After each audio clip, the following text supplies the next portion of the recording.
Hello students, आज हम लोग लेक्चर नंबर 2 स्टार्ट करते हैं और आज हम इसे नोट से रिवाइज करेंगे। तो जो नोट्स हैं वो नवायु एजुटेक के टेलीग्राम चैनल पर अवेलेबल होंगे, तो वहाँ से आप लोग इसे डाउनलोड कर सकते हो। स्टार्ट करते हैं। देश के 3 भेद। तो देखो, देश 3 प्रकार के होते हैं, जांगल, आनूप और साधारण। ठीक है, तो देखो, त्रिविधम खलु देशः जांगल आनूप साधारण चेति। तो पहला क्वेश्चन जो यहाँ से आता है वो ये पूछा जाता है कि देश का वर्णन आचार्य चरक ने कहाँ किया है। तो देश का वर्णन पहला तो यहाँ पे कल्पस्तान के चैप्टर नंबर 1 में हम पढ़ रहे हैं। ठीक है, और एक और जगह आचार्य चरक ने देश का वर्णन किया है, तो वो कहाँ किया है आप लोग मुझे कमेंट सेक्शन में लिख के बताओगे। ठीक है, तो देखो, त्रिविध खलु देशा जांगल आनूप साधारण एष्येति। यहाँ पे 3 प्रकार के देश बताए गए हैं और अब हम एक एक देश का पहले लक्षण पढ़ेंगे यहाँ पर, फिर उसके बाद नोट से रिवाइज करेंगे। तो देखो, जांगल देश का लक्षण, तो हमें यहाँ पे श्लोक की एक एक लाइन ध्यान रखनी है क्योंकि यहाँ पे पीजी में क्वेश्चन पूछे जाते हैं। तो इन 3 प्रकार के देशों में जांगल देश पर्याय आकाश भूयिष्ठ अर्थात निरभ्र आकाश युक्त या खुले आसमान वाला होता है। तो पहला इसके अंदर पॉइंट टिक करो, जांगल देश के लिए आया है पर्याय आकाश भूयिष्ठ। ठीक है, तो तुमसे पूछा जाएगा पर्याय आकाश भूयिष्ठ जो है वो कौन से देश के लिए दिया गया है, जांगल देश के लिए। ठीक है, तो फर्स्ट पॉइंट ये हो गया। अब इसके अंदर यहाँ पे वृक्ष बताएंगे कि कौन कौन से वृक्ष जो है वो जांगल देश में पाए जाते हैं। तो देखो, कदर, खदिर, असन, अश्वकर्ण, धव, तिनीश, शल्लकी, साल, सोमवल्क, बदर। बदर क्या होता है, बेर को कहते हैं।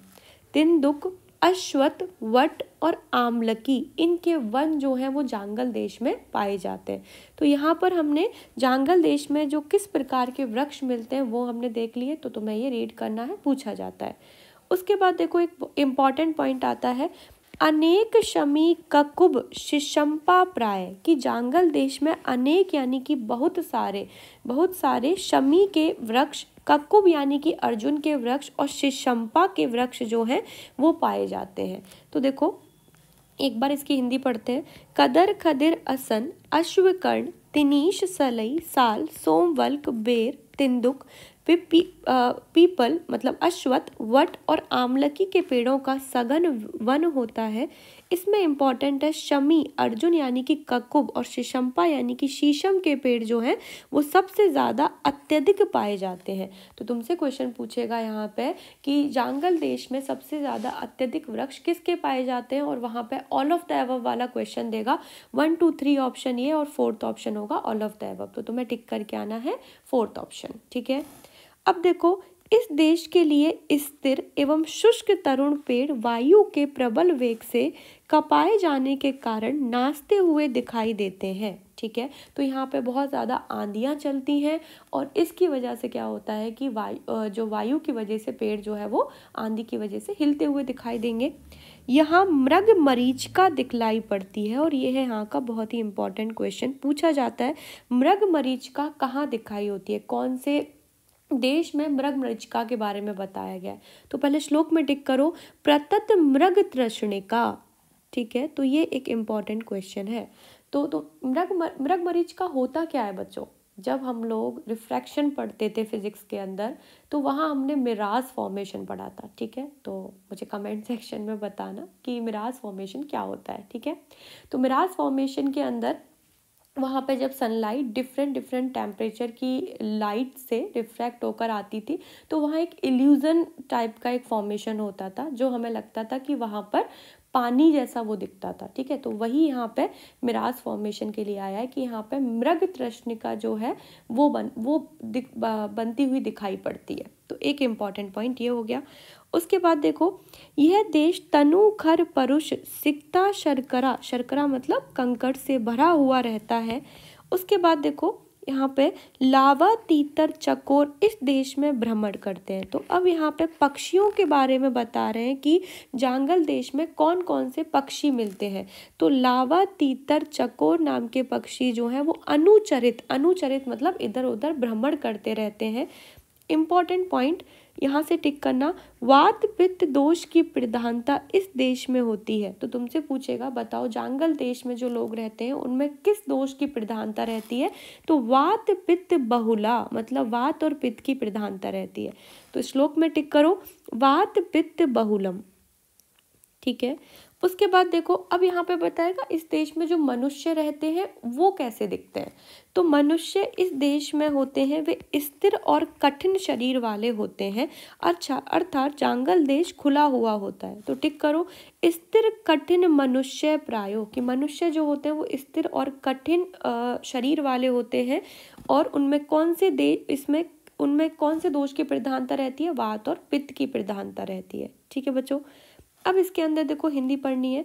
बेल आदि कटीले ऐसे पेड़ होते हैं जिसमें दिशाएं खुली होती हैं और जो पेड़ होते हैं वे सूखे होते हैं, लताएं कम होती हैं, निरंतर रूखी और तीव्र वायु से पेड़ हिलते हैं। इस देश में बालू कंकड़ पत्थर आदि अधिक होते हैं जिसमें गर्मी के दिनों में मृग तृष्णा प्रतीत होती है। टिक करो लपलपाती धूपों में चारों तरफ जल की तरंगें प्रतीत होती हैं पर जल नहीं होता। तो वही मृग तृष्णा के बारे में बता रहा है। ऐसे देश में प्राय लावा, तीतर और चकोर पक्षी अधिक पाए जाते हैं।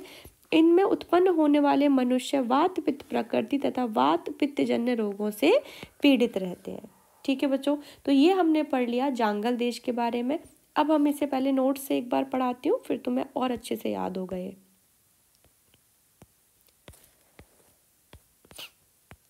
देखो यहाँ पे ये है जांगल देश, ठीक है। अब देखो बच्चों यहाँ पे जांगल देश में जो हमने सबसे पहला पॉइंट पढ़ा था वो ये पढ़ा था पर्याय आकाश भूइष्टम, और इसके अंदर तुमसे वायु पूछी जाए कैसी थी, तो शुष्क वायु थी, ठीक है, जो पेड़ों को इधर उधर हिला रही थी। अब देखो यहाँ पे वृक्ष, यहाँ पे वृक्ष कैसे थे, कदर था, खदिर था, असन था, अश्वकड़ था, शल्लकी था, अश्वत्थ के पेड़ थे, वट थे और आमलकी थे। ये तुम्हें बार बार इसको जब पढ़ोगे ना तो ये याद होने लग जाएंगे। उसके बाद हमने इसमें देखा था कि स्थिर कठिन मनुष्य प्रायो, तो तुम्हें इसमें दिख रहा होगा, देखो जब हम इसको इमेज को देख रहे हैं तो यहाँ पर एक ऐसे एक बनाया गया है, ठीक है। तो इसका शरीर देखो स्थिर कठिन शरीर है, एकदम मसल्स दिख रही है ना। तो स्थिर कठिन मनुष्य प्रायो, और कैसे होंगे ये, वात पित्त बहुलम, ठीक है। उसके बाद इसमें जो पक्षी हैं तो कौन से हैं, लावा, तीतर और चकोर। तो लावा, तीतर और चकोर नाम के इसके अंदर पक्षी हैं, ठीक है। उसके बाद देखो यहाँ पे तुम्हें दिख रहा होगा ये मिराज फॉर्मेशन, यानी कि मृग तृष्णिको, यहाँ पे मृग तृष्णा दिखाई पड़ती है। तो अगर तुम्हें ये बाई चांस याद नहीं रहे तो तुम इस इमेज को पूरा ऐसे इमेजिन करना, ठीक है। और उसके बाद तुम्हें ये पिक्चर अपनी आंखों के सामने दिखेगी तो अच्छे से याद होगा। इसमें याद रखना लपलपाती धूपों से चारों तरफ जल की तरंगें प्रतीत होती हैं, ठीक है बच्चों। तो अगर हम इस जांगल देश को अगर इसको कंपेयर करना चाहें तो यहाँ पर हम इसे राजस्थान से इसको कंपेयर कर सकते हैं बच्चों, ठीक है। कि राजस्थान में जो जैसी कंडीशन होती है, पानी नहीं होता, ठीक है, और सूखे हुए वृक्ष रहते हैं, वायु एकदम गर्म रहती है, तो ये सारे के सारे जो है यहाँ के फीचर्स हैं। तो राजस्थान को इमेजिन करना तो तुम्हें ये याद हो जाएगा। अब हम यहाँ पे दूसरा स्टार्ट करते हैं आनूप देश, ठीक है। तो ऐसे ही हम आनूप देश को पढ़ेंगे। देखो सेकंड है आनूप देश। आनूप देश के लक्षण, तो देखो बच्चों इस देश में हिंताल जो होता है ना वो एक ताल का भेद, मतलब जो खजूर जो होता है उसका एक प्रकार का भेद होता है हिंताल। तमाल, नारियल और केले के सघन वन होते हैं। तो इसके अंदर वृक्ष कौन कौन से होंगे, तो देखो यहाँ पे हिंताल, तमाल, नारिकेल और कदली का मतलब होता है बनाना के पेड़, ठीक है। तो ये सारे वृक्ष जो है इसमें पाए जाते हैं। तो ऊपर जब हमने जांगल देश देखा था तो वहाँ कौन से वृक्ष थे, कदर था, खदिर था, असन था, अश्वकड़ था, दव था, तिनिश था, ठीक है। तो बिल्कुल कोरिलेट करते हुए जाना। तो यहाँ पे कौन से वृक्ष आए हैं, हिंताल, तमाल, नारिकेल, ठीक है, कदली मतलब जो बनाना के पेड़ होते हैं वो होंगे, ठीक है बच्चों। अब इसके अंदर देखो नदियां प्राय समुद्र तक जाने वाली होती हैं। इंपॉर्टेंट पॉइंट है, सरित समुद्र पर्यंत, पर्यंत प्राय, सरित का मतलब होता है नदियाँ और समुद्र तक जाने वाली होती हैं। इंपॉर्टेंट क्वेश्चन है, पूछा जाता है।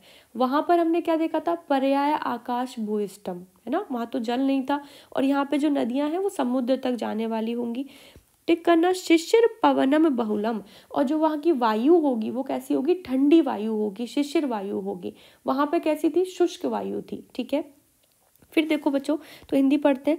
निरंतर शीतल वायु प्राय चलती है। अब बोलेगा वज्जुल वानिर से नदियों का तीर सुशोभित रहता है।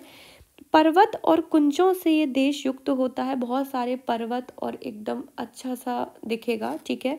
मंद मंद वायु के झरोके से घने वृक्ष हिलते हैं, और वहां पर कैसी थी, बहुत तीव्र वायु थी, ठीक है। और यहाँ पे मंद मंद वायु चलती है, तो यहाँ पे टिक करो मंद पवनम,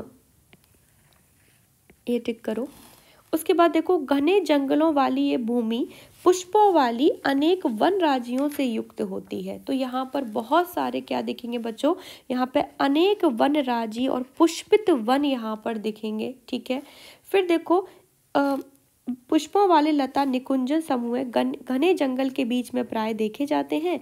स्निग्ध एवं कोमल वृक्षों से ये देश व्याप्त रहता है। तो टिक करो स्निग्ध तरु प्रतान उपगूढ़, कि इसमें स्निग्ध और तरुण यानी कि कोमल वृक्ष यहाँ पर मिलेंगे। इंपॉर्टेंट पॉइंट ये है, पहले हमने वहां पर पक्षी देखे थे, तो कौन से देखे थे, लावा, तीतर, चकोर देखा था जंगल में। यहाँ पर देखो हंस मिलेंगे, ठीक है, चक्रवाक, बलाका और नंदीमुख, ये पक्षी यहाँ पर पाए जाते हैं। तो हमें ध्यान रखना है कि आनूप देश में कौन से पक्षी पाए गए। तो देखो इस देश में विशेष रूप से हंस, चकवा, बकपंती, नंदी मुख और पुंडरीक, कदम, मुदक, भृंगराज, शतपत्र, मतवाली कोयल से शब्दित छोटे या बड़े पेड़ होते हैं, अर्थात पेड़ों पर बैठकर पक्षी शब्द किया करते हैं। इंपॉर्टेंट पॉइंट, इस देश में जो उत्पन्न होने वाले मनुष्य हैं वो सुकुमार प्रकृति के होंगे। वहां पर कैसे थे, स्निग्ध थे, कठिन थे, ठीक है। तो यहाँ पर टिक करो बच्चों सुकुमार पुरुषम, इसको टिक करो, ठीक है। और देखो पवन कफ प्रायो, और यहाँ पर जो दोष होता है वो कौन सा होगा, कफ और वात होगा। तो ये हमें कुछ इंपॉर्टेंट पॉइंट ध्यान रखने हैं। जांगल में जो देश था वो कैसा था, वात पित्त था, सॉरी दोष जो थे वहां पर वात पित्त बहुलम, और यहाँ पे पवन यानी कि वायु और कफ की बहुलता होगी, ठीक है बच्चों। तो चलो इसको हम एक बार यहाँ पे पढ़ लेते हैं, देखो नोट से पढ़ते हैं। देखो बच्चों, तो यहाँ पे जो वृक्ष होंगे वो कौन से होंगे, हिंताल, तमाल, नारिकेल और कदली, यानी कि यहाँ पे बहुत सारे बनाना के पेड़ दिखेंगे। तो तुम्हें दिख रहे होंगे, नारिकेल क्या होता है, कोकोनट के ट्री जो होते हैं नारियल के, ठीक है, तो वो होते हैं नारिकेल। तो यहाँ पे नारियल के पेड़ दिखेंगे, तो बहुत सारे। उसके बाद देखो सरित, तो यहाँ पे जो नदियाँ हैं वो समुद्र तक जाएंगी। और यहाँ पे हंस, चकवा, तो तुम्हें दिख रहा होगा हंस है, चकवा है, चक्रवाक है, बलाका है, नंदीमुख है, ऐसे पक्षी यहाँ पर मिलेंगे।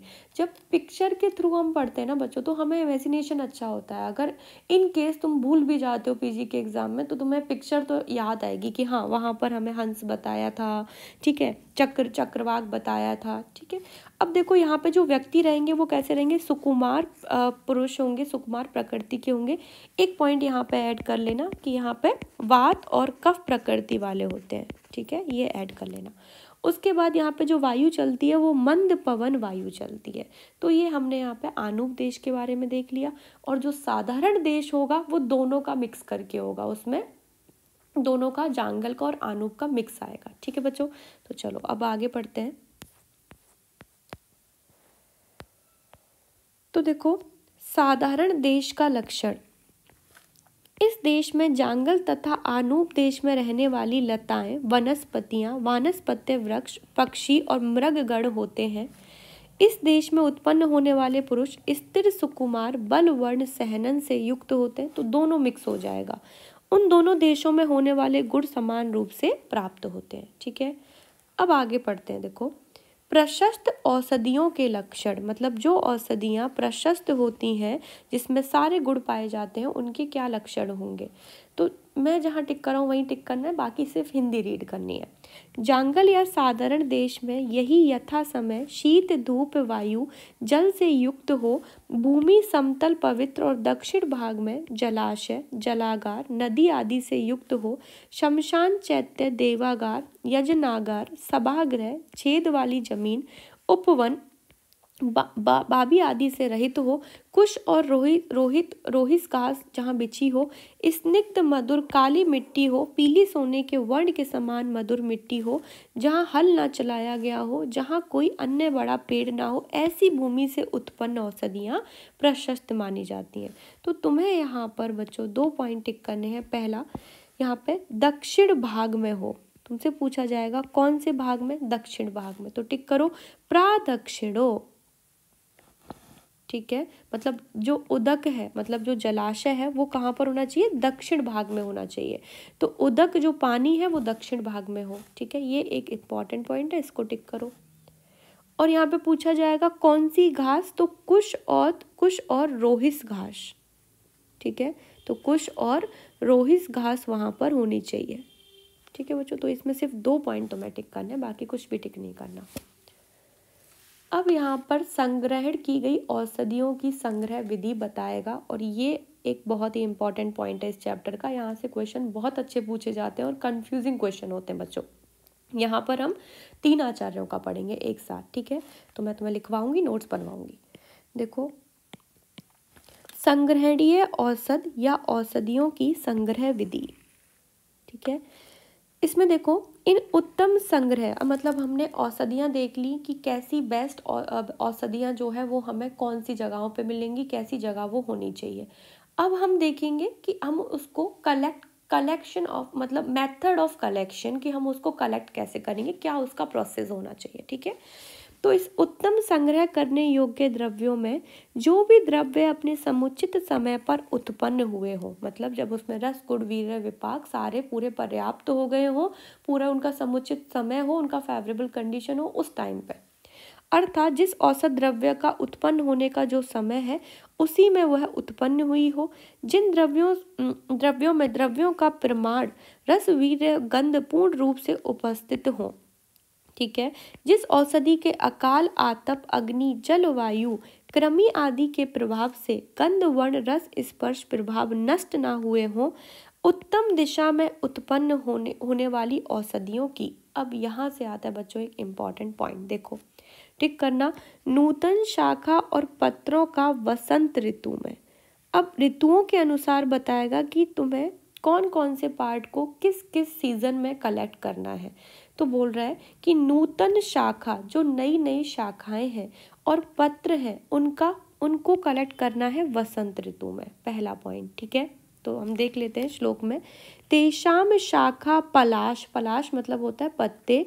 ठीक है, पलाशम चिर प्ररूणम वर्षा वसंत ग्राह, वर्षा और वसंत ऋतु में शाखा और पलाश जो है उसका ग्रहण करते हैं। ठीक है, फिर देखो, मूल का ग्रीष्म या शिशिर ऋतु में, जबकि पुराने पत्ते हटकर नए पत्ते लग रहे हो। ठीक है, तो बोल रहे मूल जो है, मतलब जो प्लांट का रूट है, अगर हमें वो चाहिए तो हमें उसको कब कलेक्ट करना चाहिए, उसका कब संग्रहण करना चाहिए, ग्रीष्म या शिशिर ऋतु में मूल का संग्रहण करना चाहिए। ठीक है, एक इम्पॉर्टेंट पॉइंट है जो हम कभी कभी स्किप कर देते हैं, देखो, जबकि पुराने पत्ते हटकर नए पत्ते लग रहे हो। तो बच्चों एक बार पीजी में एक क्वेश्चन पूछा गया है, देखो, ग्रीष्मे मूलानी शिशिरो व क्षीण प्ररूढ़ पर्णा, की जो पर्ण यानी कि जो पत्ते हैं, जब पत्ते जो प्ररूढ़ मतलब जो पुराने पत्ते हैं वो क्षीण मतलब टूट टूट के गिर रहे हो और नए पत्ते आ रहे हो,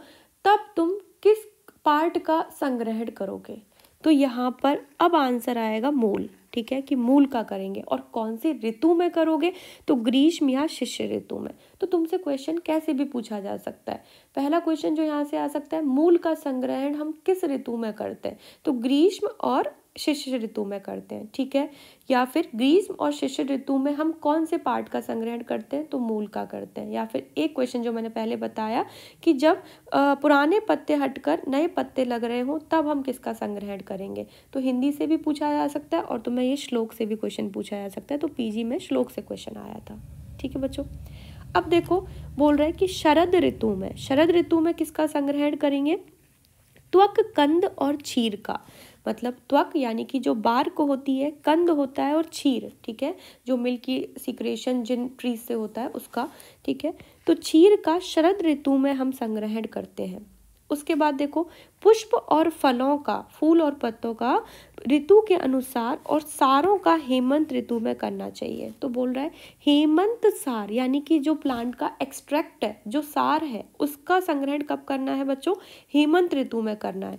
और यथा ऋतु पुष्प फलम इति, और पुष्प और फल का यथा ऋतु मतलब ऋतुओं के अनुसार करना चाहिए। तो ये हमारे कुछ इंपॉर्टेंट पॉइंट थे, इनको हमें लिख लेना है। तो मैं लिखवाती हूँ, एक पेज निकालो और उसके ऊपर लिखना स्टार्ट करो, ठीक है। तो देखो बच्चों मैंने तुम्हें क्या पढ़ाया अभी, इसमें एक टेबल बनाओ,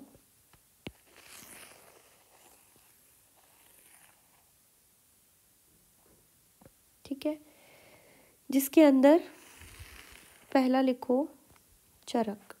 एक सेकेंड,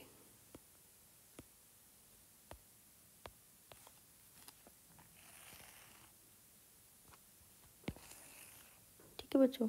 तो यहाँ पर लिखो आचार्य चरक का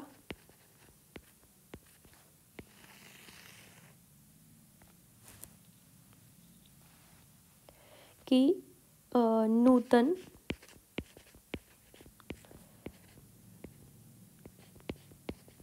शाखा, ठीक है, और पत्र यानी कि पलाश, इसका कब करेंगे, वर्षा और वसंत ऋतु में, ठीक है बच्चों। उसके बाद मूल का, मूल में एक पॉइंट यहाँ पर लिखना है, क्षीण प्रारूढ़ पर्णाम। पर्ण का मतलब क्या होता है, पत्ता होता है, ठीक है। इसका कब करेंगे, ग्रीष्म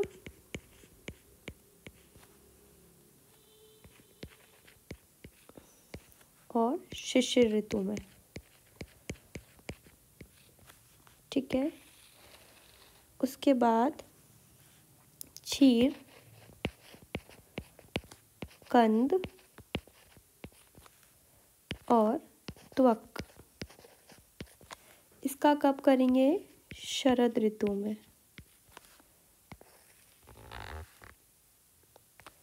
उसके बाद बच्चों यहाँ पे सार, सार का कब करेंगे, हेमंत ऋतु में। और जो पुष्प और फल का है उसका यथा ऋतु मतलब ऋतुओं के अनुसार, ठीक है। तो यहाँ पर हमने ये चरक का देख लिया। अब बच्चों मैं यहाँ पर राज निघंटु, पहले सुश्रुत का लिखवाती हूँ। देखो सुश्रुत ने क्या कहा है, आचार्य सुश्रुत कहते हैं हमें चीज़ें थोड़ा कंपैरिजन से याद करनी चाहिए, अलग अलग आचार्यों का याद करना चाहिए जिससे कि सब साथ में याद हो, ठीक है बच्चों। तो कंपैरिजन से अच्छा याद होता है। इसके अंदर देखो मूल, सुश्रुत बोलते हैं कि मूल का संग्रहण प्रावट ऋतु में करना है, ठीक है। पत्र का वर्षा ऋतु में,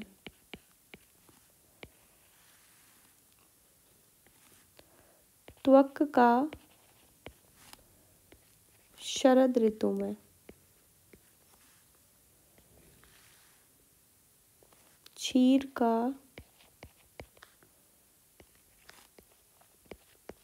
हेमंत ऋतु में और सार, सार का वसंत ऋतु में।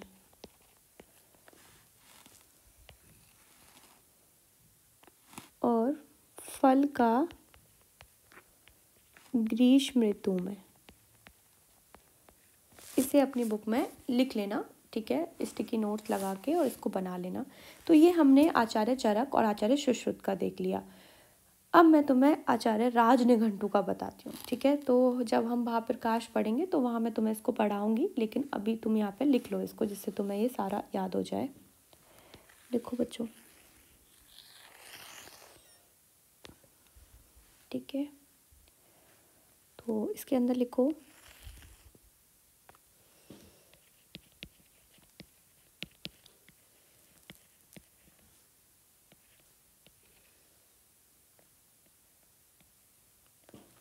सॉरी मैंने आचार्य राजनिघंटु बोल दिया, राजनिघंटु का, ठीक है बच्चों। तो इसमें देखो मूल, मूल का शिष्य ऋतु में बोला है इन्होंने, ठीक है बच्चों। पुष्प, पुष्प का जो है वो वसंत ऋतु में बोला है। और प्रवाल, प्रवाल मतलब पत्ते, ग्रीष्म ऋतु में, ठीक है। उसके बाद पंचांग, जो प्लांट के 5 अंग होते हैं जो पंचांग में आते हैं, उनका बताया है शरद ऋतु में, ठीक है। और बोला है कंद, कंद का हेमंत ऋतु में, ठीक है बच्चों। तो यहाँ तक इसको याद करके आना है, तो मैं सुनूंगी नेक्स्ट क्लास में, ठीक है। तो इसको यहाँ तक कंप्लीट करके आना, और यहाँ पे इसको अपनी बुक में नोट्स बना के लिख लेना, ठीक है बच्चों। एक और इसमें एक इम्पॉर्टेंट पॉइंट रह गया श्लोक में, वो भी टिक कर लो। देखो यहाँ पर, ग्रहण करने वाला व्यक्ति मंगल आचरण संपन्न कल्याण की भावना रखते हुए पवित्र श्वेत वस्त्र धारण कर देवता, अश्विनी कुमार, गौ तथा ब्राह्मण की पूजा कर उस दिन उपवास अर्थात व्रत धारण करके, इसमें डायरेक्शन याद रखनी है, पूर्व मुख या उत्तर मुख होकर औषधियों का संग्रहण करे। तो तुमसे पूछेगा कौन सी किस दिशा की ओर मुख करके औषधियों का संग्रहण करना चाहिए, पूर्व मुख या उत्तर मुख होकर। BHU 2014 में एक क्वेश्चन पूछा गया था, पलाश को किस ऋतु में एकत्रित किया जाता है। इसका आंसर आप लोग मुझे कमेंट सेक्शन में लिख के बताओगे, ठीक है। तो थैंक यू।